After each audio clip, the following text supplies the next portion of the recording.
Yes, shalom everyone. I'm Amir Tsarfati. As you can see, I'm not at Connect right now. I'm home. And there's quite a few alerts and alarms all across the country in the last few minutes.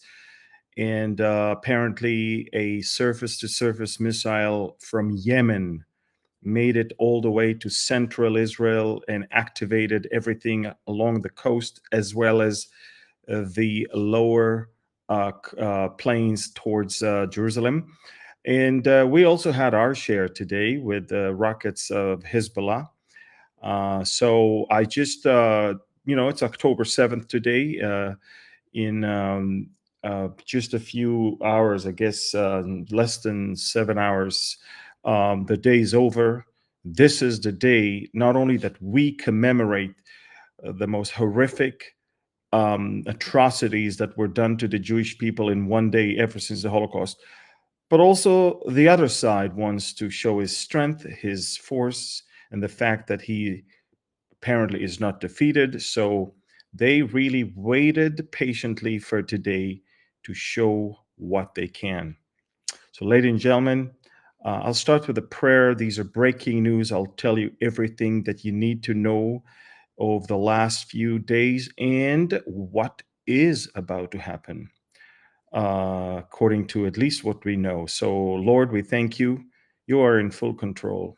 You even allowed October 7th for a reason that we one day will know. One thing we know, Lord, is that we finally woke up to understand that there are monsters around that we need not to let grow anymore, and we need to defeat them.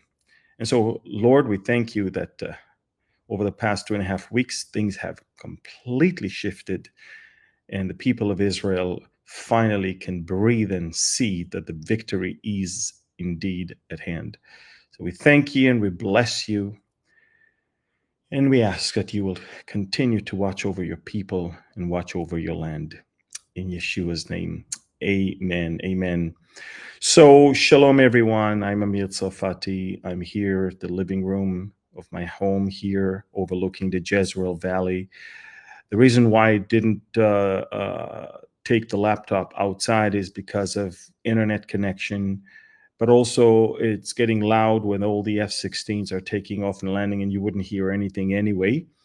But a few minutes ago, just so you know, few minutes ago, rocket alerts almost all across central Israel. I'm talking about everything from Tel Aviv towards the airport, Ben Gurion, all the way up towards Jerusalem. And that is, of course, because of a um, rocket that Yemen launched, the Houthis in Yemen launched. And I guess we're going to have to pay a visit to Hodeidah or Sana'a in the next few days. But the rocket was intercepted, thankfully. And the reason why there is such a widespread alert, even for one rocket, it's because this is a ballistic rocket and it is intercepted very high, and pieces of the interception might fall in a very large radius. So um, we don't want anyone to get hurt. And by the way, when you hear about or when you see explosions, not in the air but on the ground, they can actually be of two reasons. One, it's the actual rocket, and the rocket has not only explosive that creates blast, but also it has little iron pellets that literally sprays all around, and they can instantly kill people. But then there is the pieces of the interceptor. They contain no explosive, but they're just a piece of metal, and when it accumulates velocity as it falls from the sky, it can hit you and kill you also. And it can hit a car and cause the engine to explode. I mean, there are reasons why they tell us to run into the bomb shelter and to stay there for 10 minutes, because 10 minutes from the moment uh, we know about the rocket, there's about a minute until the rocket gets here, and then the interceptors go and then once there's a blast, it takes a few minutes for pieces, if there are pieces of interceptor, to fall, and they might kill you. So it's October 7th, and I will lie to you if I am not heartbroken. Um, but ever since the beginning of the war, and I kept talking about it and I kept writing about it. Um, I believe, and hear me out all the way before you criticize me, but I believe that October 7th, as hard as it was probably the only way for Israel to wake up from two things: from the horrific inner division, and from the almost criminal neglect of the dangers that we have all around us. And again, if you remember, October 7th of last year, Hamas, in three different waves, is pouring into Israel thousands of terrorist gliders, by trucks, by 4x4s, by motorcycles, by Toyota pickup trucks, and in they storm, and by foot, of course, and by bicycles.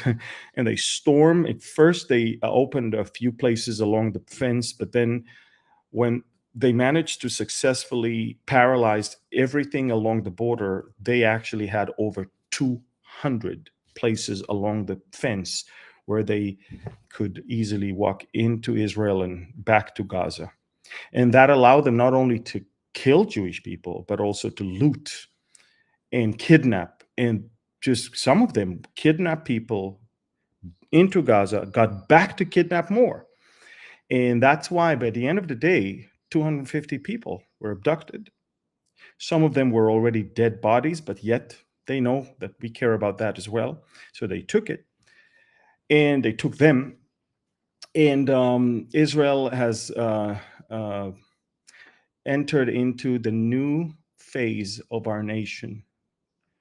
And our nation will never be the same. We are scarred.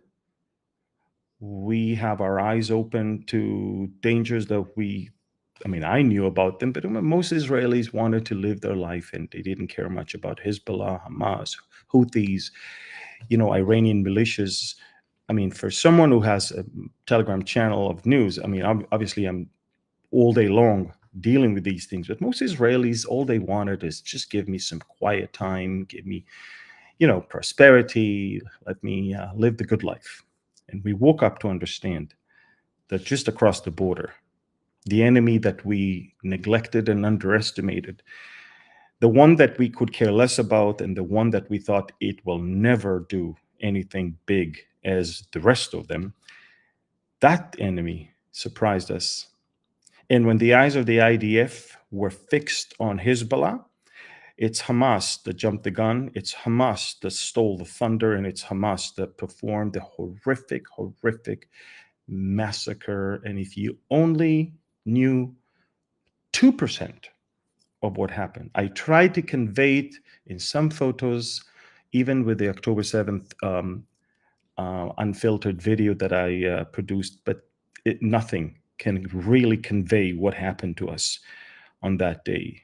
The atrocities, the big loads of burned bodies that we got,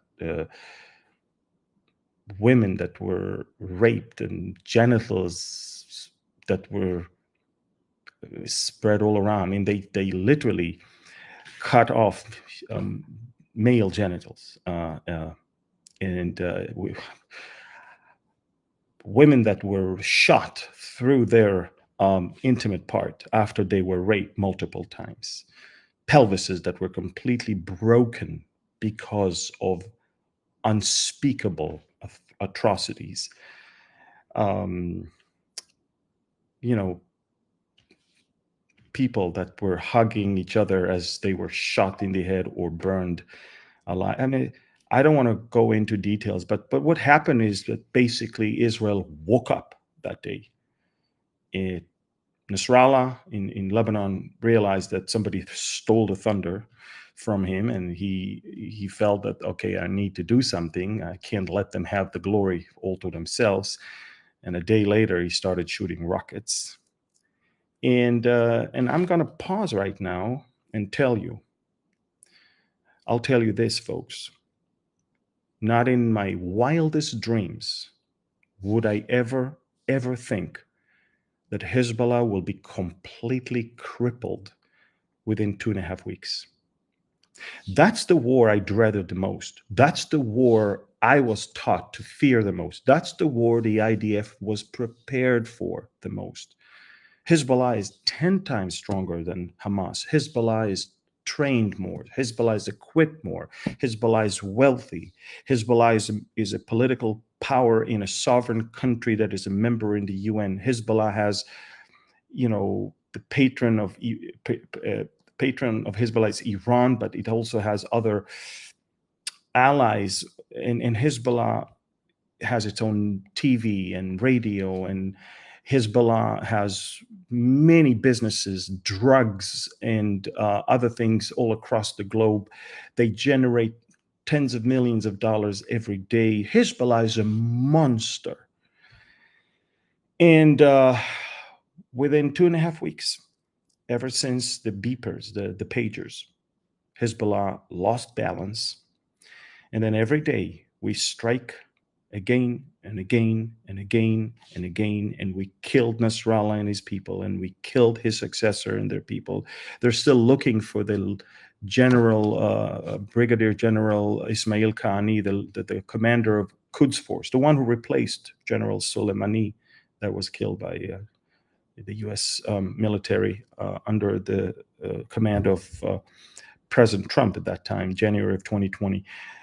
Guys, I mean, I in my wildest dreams, I would never think that 2.5 weeks into the campaign in the north, and Hezbollah will have 85% of its rockets capability damaged. 85%. This is why they need Yemen to shoot rockets towards Tel Aviv. And Iran is very, very much in trouble. And Iran launched the most, obviously, largest ballistic missile attack on Israel ever. I guess the largest ballistic missile in the history of planet Earth, regardless of Israel. And Iran is now bracing towards an Israeli response. They are so afraid that first they removed all of their oil tankers from strategic locations. Then they cleared some headquarters. They moved the president to a secure location. But now, listen to this. This is quite amazing. A couple days ago, there was a 4.6 magnitude earthquake east of Tehran. It is a place that is struck by earthquakes quite often, by the way. So today, Al Jazeera said, quoting Iranians, that it wasn't really an earthquake, it was a nuclear test. Why? They want to tell us that they already possess a nuclear weapon, so we should not strike them. That's the subtext here. So when you go that length to, have threats and excuses, you know that they are under a lot of pressure. Now, Israel has the dilemma, not only when to strike, but what to strike. We have 3 major options, actually 4. Listen to this. 1, to strike the nuclear sites. 2, to strike the oil and gas facilities that are the main income of the Iranian economy, I mean. Number 3 is the missile bases and military bases of the IRGC. And number 4 is assassinate leaders. We know how to send a single missile to one building and hit one room in that building. We know exactly how to do it. Israel has several super sophisticated cruise missiles that can do that.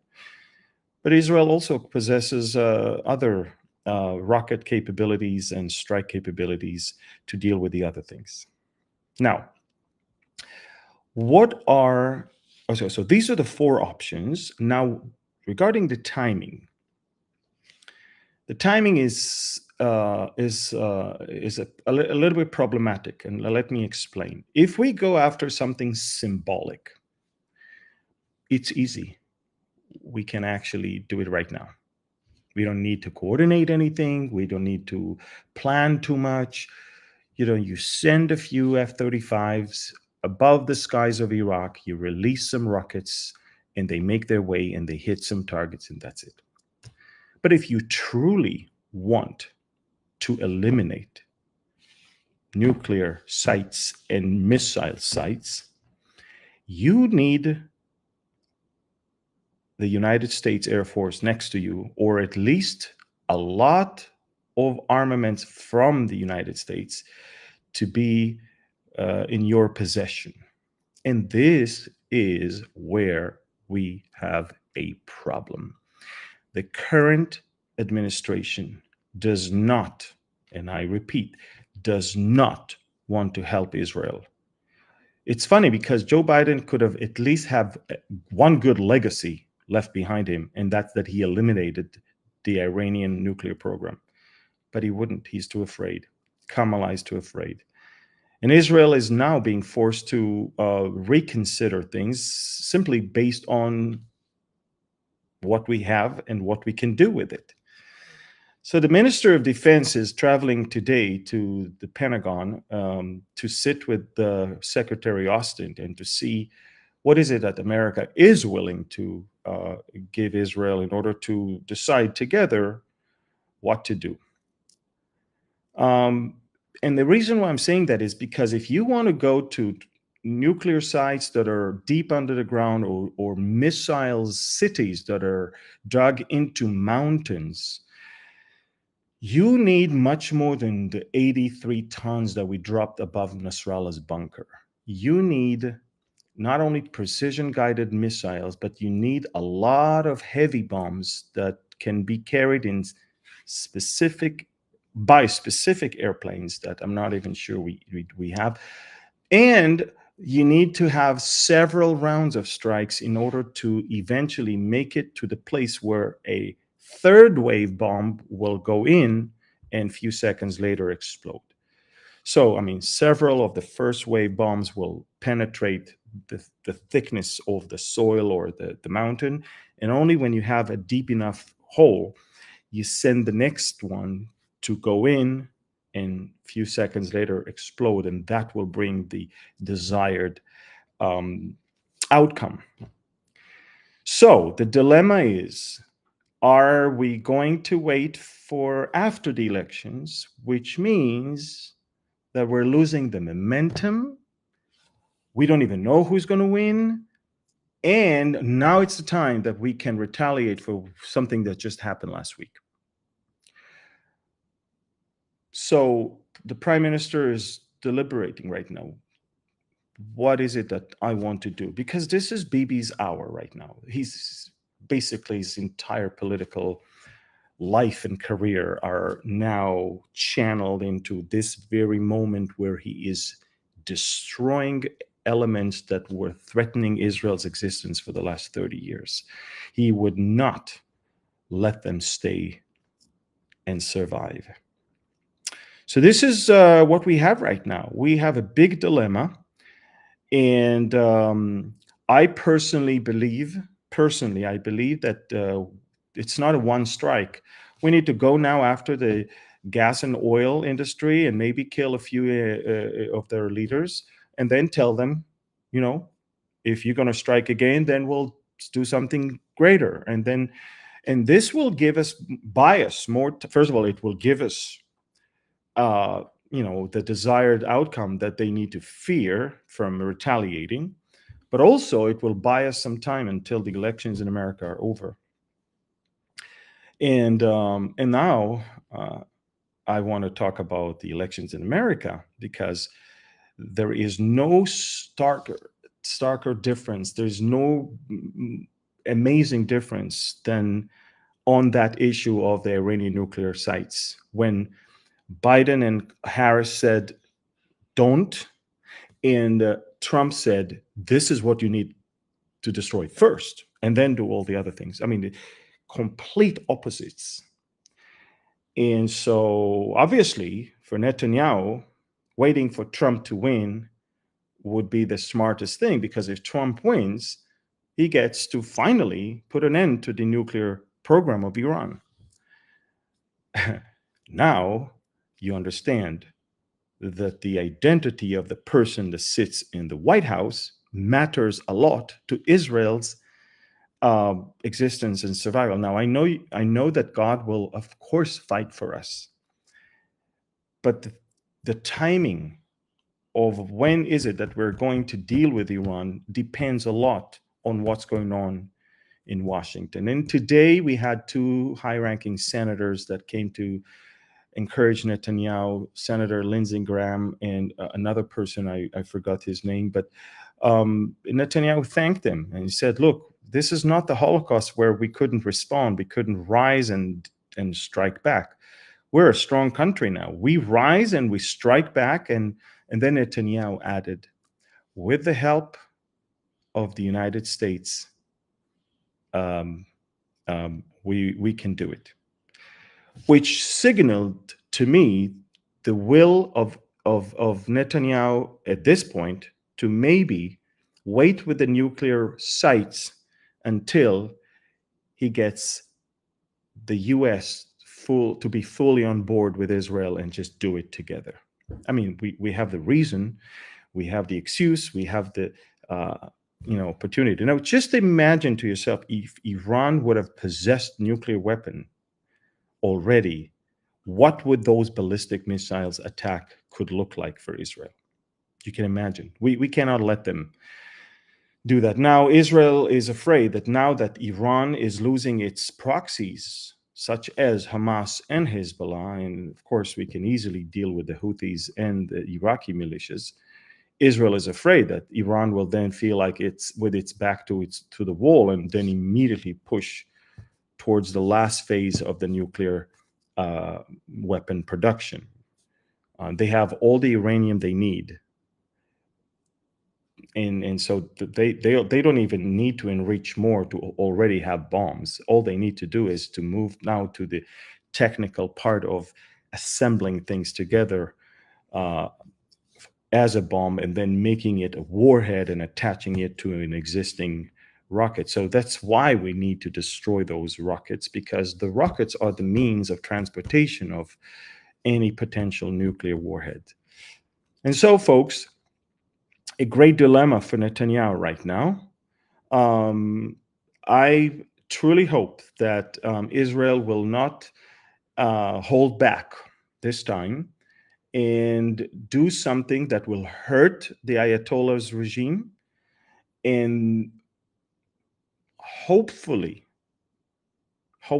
Trump will win, so at least by January we can settle the score with Iran when it comes to the nuclear site. We have the capabilities to reach Iran. We have the planes. We have our own very destructing, powerful rockets that we don't even have to use airplanes. We can just launch them from Israel. But to reach the maximum effect, you want to fly as close as possible and aim the bombs in the way and the angle and the timing that will generate the best outcome. So that's exactly the dilemma that we have right now. In Lebanon, we're working hard. We already invaded into southern Lebanon. 3 maneuvering divisions are now in southern Lebanon. And trust me, if you follow me on Telegram, you can see this QR code. You'll see that we're leveling. Those villages and towns will not stay standing. I'm telling you, all the South Lebanese Shiites that hosted and harbored Hezbollah, I don't think they'll have a house anymore. I don't think they'll be able to move back in the next few years. They're now learning what it means to basically give their home to Hezbollah to use. In Gaza, Hamas accumulated enough rockets to pay pay back or to avenge their defeat.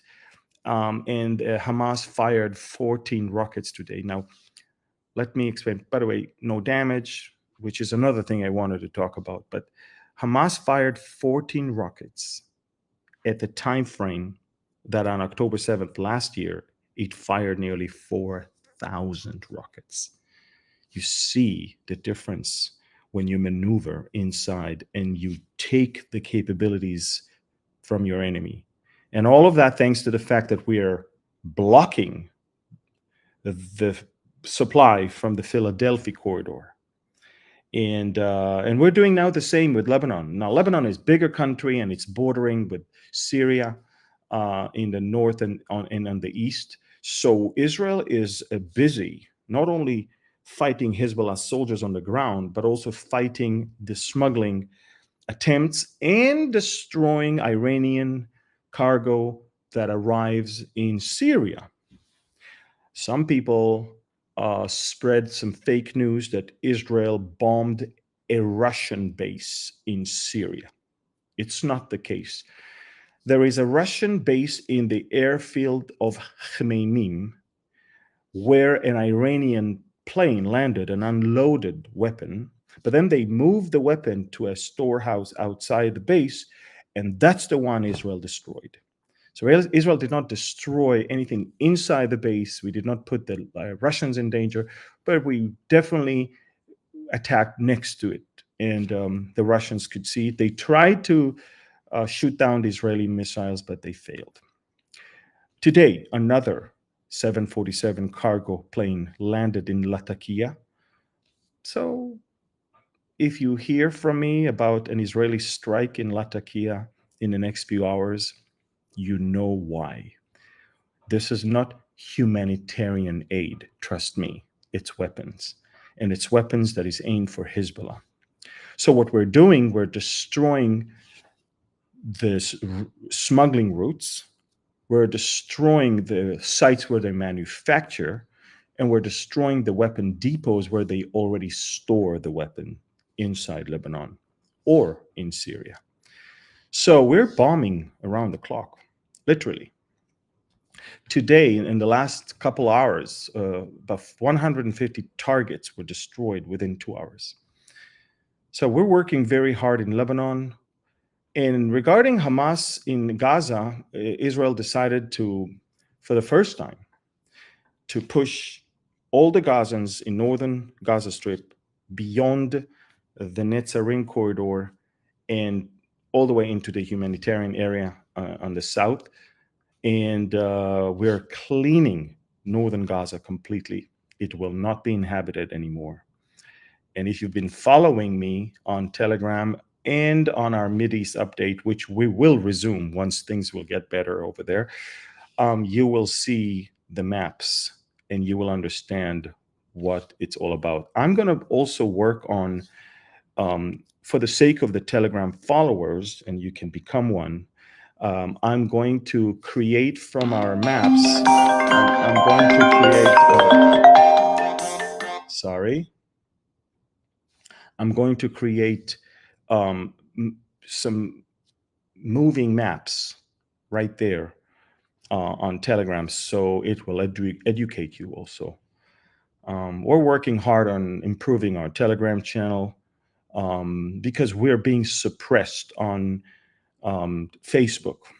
Now, I would like to also ask you to share this video, but also share our YouTube channel as well. We really want to reach the 1 million subscribers in order to have a greater reach with the algorithm of YouTube.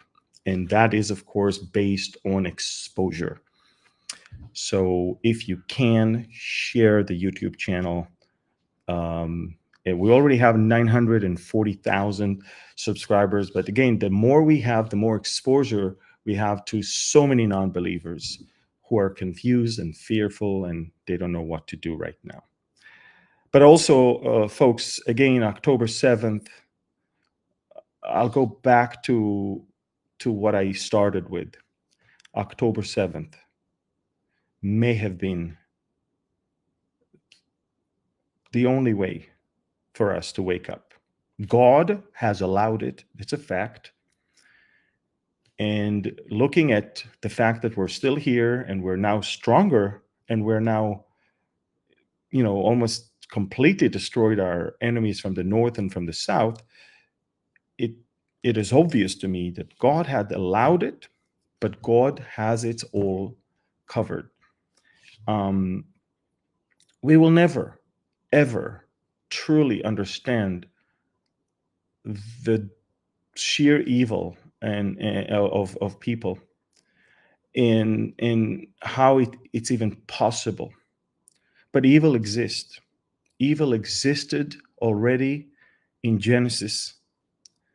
From chapter 3 and on, you can see murder, you can see malice, you can see sin that is introduced, but then the manifestation of the sin is getting worse and worse, all the way to the point that in chapter 6 already of the first book of the Bible, God was already sorry that he created earth and he created man. So don't be surprised that things are only getting worse, and don't be surprised when people take pleasure in killing and beheading and burning and raping. And it's not God who is doing that, it's people who are doing that, evil people. God is giving people free will, and unfortunately they are choosing the wrong thing. By the way, the Lord said to Moses, "Here I put before you, tell the children of Israel, evil and good, death and life, choose life." I mean, it's here before you. You have to choose life. You have to choose good, not evil. And so people choose evil. And thankfully, God is taking that horrific choice and at least using it for something good. And I can, although it took me time, I absolutely can see the good that came out of this evil of October 7th. I can see that. And again, I'm telling you, Israel, if we only waited a year or two, and if only Hezbollah would have started first, or would have been part of a multi-front simultaneous strike as the Iranians originally envisioned, we wouldn't be here. We wouldn't be here right now. I wouldn't be talking to you right now. Thank God that of all of them around us, it was Hamas that started it and not Hezbollah. And thank God that we were able to respond in a manner that eventually pushed them back. And within 5 days, we are the ones that are attacking Gaza. It was hard. Somebody described it this way: that was the only day Israel did not have an army.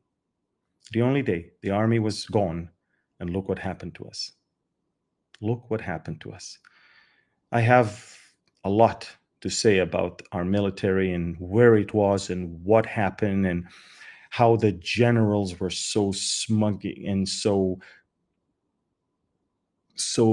much into political stuff, and they underestimated our enemy and they overestimated our strength, and they were just so boastful and arrogant, and they acted against the prime minister because they were very politically motivated to make sure he won't stay there in power.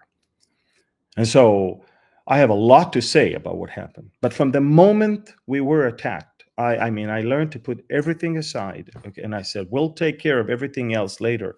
Now we need to be together. Now we need to attack, and now we need to fight. And that's what we've been doing. And there are soldiers that have been in the battlefield for almost a year now. I mean, it's amazing, the dedication. This generation, we didn't think that they're that good. We thought it's a generation of video games, it's a generation of TikTok, it's a generation of YouTube, it's a generation of, wow, folks, it's a generation of lions. It's a generation of victors. It's a generation that once in a lifespan of a nation you can find. This war is by far the longest we've had, and it's the weirdest we've had. We don't even fight armies of countries here. We fight terror organizations that are hiding behind civilian population above the ground and under the ground. No country has ever been engaged in a war like that, ever. We are the barrier before all of this will come to the Western world. We are the shield for the Western world. F-16s taking off right now next to us. And so we're fighting that fight, and we don't care if people hate us or love us, if the French government or the president is going to give us weapon or not. We really don't care. The Israelis changed their hard disk. This is it. We understand it's a fight for our life. We get it. They want to kill us. They don't want to live next to us. They want to live instead of us. Do you hear them? And we're ready to go. We're ready to go. So, in the next few days, you're going to hear about some big things related to uh, Israel dealing with Iran. Israel is dealing with even Syria. Hear me out. You're going to be surprised. Maybe the way for us to reach Iran is actually via Syria. And remember, all of this has been already foretold and foreseen, and the Bible believers should not be surprised. We need to know that Iran will eventually be defeated now in order to then not trust its proxies to destroy us, but trust a bigger, stronger coalition to do that job. And when that bigger and stronger coalition consisted of Russia, Turkey, Iran, and others from Africa will come, it's not going to be the IDF. It's not going to be Netanyahu. It's not going to be some military general. It's going to be the Lord of hosts, the commander of the armies of heaven. The Lord himself will fight. It's going to be a supernatural victory that God is going to win for us, and the people of Israel will be astonished. Astonished, but then the enemy will use it to deceive them, because they will think, wow, these are messianic periods. Wow, these are supernatural victories that we are experiencing here. And they will be longing for the Messiah, and before you know it, a world leader will rise and they will think he is the Messiah. They will sign a deal with him. He will allow them to build a temple. And only when he will walk in and demand to be worshipped as God, there will be enough Jews that will say, that's not going to happen.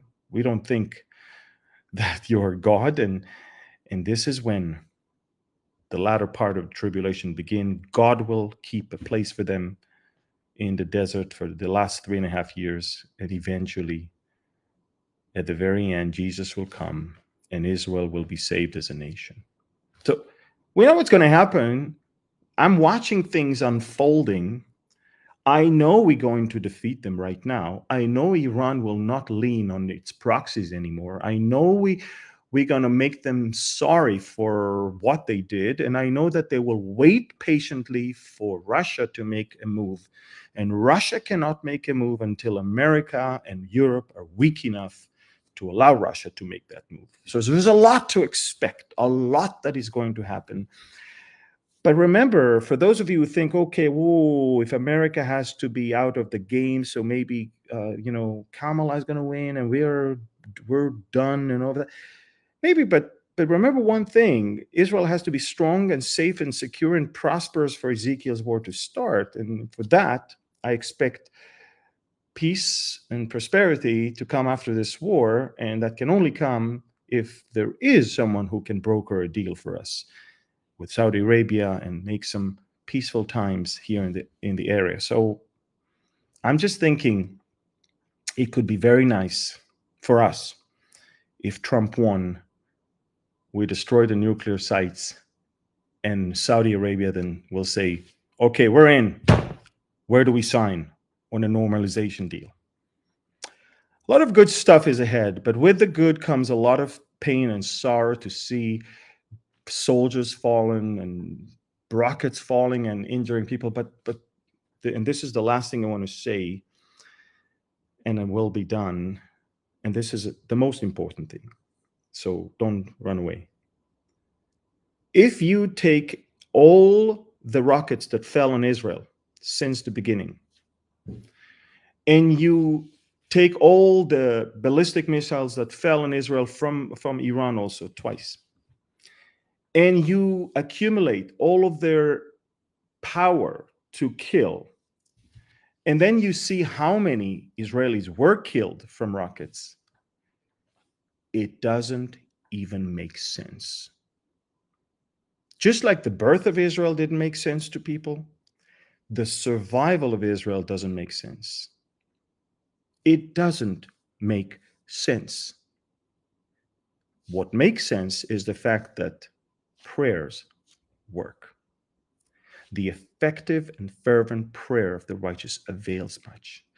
The prayers are fervent and the prayers are effective, and we see the results. More than weapons from France or from America or from England or from Germany, we need prayer warriors. And this is where you play an amazing job. I'm called to tell you that your prayers are more effective than weapons that America can give Israel, than weapons that France or Germany or England can give Israel. This is it, folks. And so I'm asking you not ever to think that when 2 or 3 meet together and pray, don't ever think that it is not powerful. It is. It's very powerful. So thank